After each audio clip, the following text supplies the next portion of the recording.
Welcome back. The details. President Abdel Fattah al-Sisi said that the Toshka area is witnessing large agricultural achievements that were possible with the effort of Egyptian workers in mega national projects. The president's remarks were made in a phone conversation with a delegation of media men during their visit to the southern area that was organized by the Armed Forces Morale Affairs Department. The president said that it's targeted that agriculture lands will be extended to 4 million fadans in no more than 1 year. President Sisi described the media tour as a day in love with Egypt, calling for similar tours in other agricultural projects across the country, notably the Egypt Future Project or مستقبل مصر.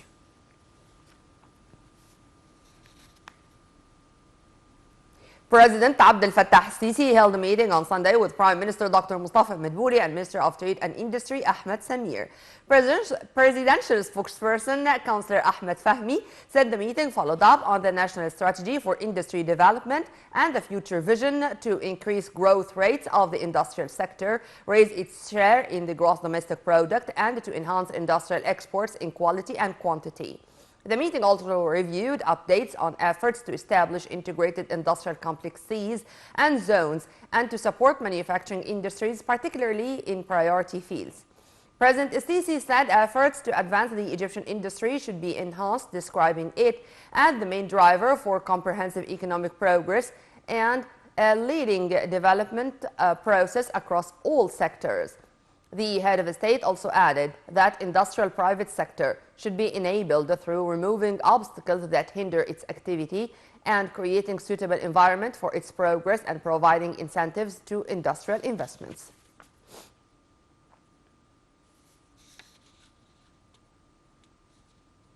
President Abdel Fattah al-Sisi directed that extensive efforts to encourage the tourism sector should be continued in order to invest in Egypt's unique tourism potentials and its ancient historical assets. The president urged accelerated work to finalize touristic projects that draw in more local and foreign private investments in tourism and to integrate the tourism sector in the ongoing overall development process. These directives were made at a meeting the president held with Prime Minister Dr. Mustafa Madbouli and Minister of Tourism and Antiquities Ahmed Isa. Presidential spokesperson Councillor Ahmed Fahmy said the meeting tackled future strategies for the tourism sector, including plans to increase hotel rooms, providing backing to touristic investment. The meeting noted that tourism sector achieved a positive growth in the first half of this fiscal year, which will contribute to achieve the target of hosting 13 million tourists annually by the year 2028. Two more parties announced on Sunday the support for the nomination of President Abdel Fattah al-Sisi for a fresh term in the upcoming presidential election.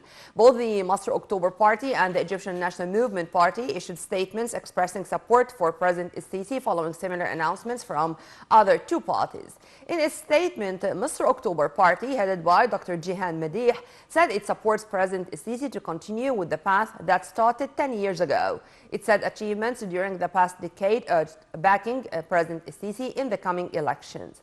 On Saturday, both the Congress Party and the Free Egyptians Party announced President al-Sisi as their candidate. Head of the Free Egyptians Party, Dr. Assam Khalil, directed to give priority of intensifying courses for preparing and qualifying the youth, who launched the electoral campaign to establish central operations rooms. The head of the Free Egyptians Party also assigned the research unit and the studies center to work on following up and refuting allegations made by candidates or motivated parties with the aim of casting doubt on the party's presidential candidate or attempting to break the unity of the great Egyptian people.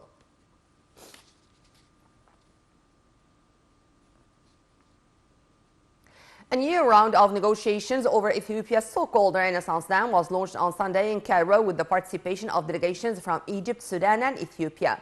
The negotiations are held in line with the statement issued following a meeting between the Egyptian and Ethiopian leaders in Cairo on the sidelines of the Sudanese Neighborhood Summit last July.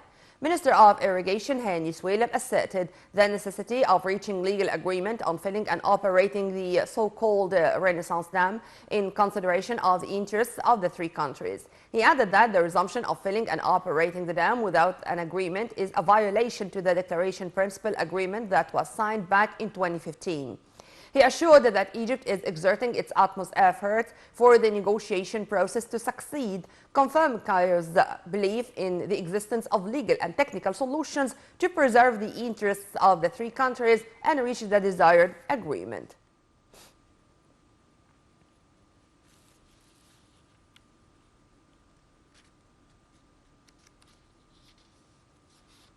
Foreign Minister Sameh Shukri received a phone call from his Italian counterpart Antonio Tajani on Sunday. The call highlighted means of boosting bilateral ties in economic and investment spheres, as well as common challenges in the Mediterranean region. Illegal migration also topped the agenda of talks. Both sides discussed the latest developments in Niger and means of reaching a settlement through diplomatic means. The security and political solutions in Libya were also discussed, as well as means of backing paths that lead to holding parliamentary and presidential elections as soon as possible in the Arab North African country.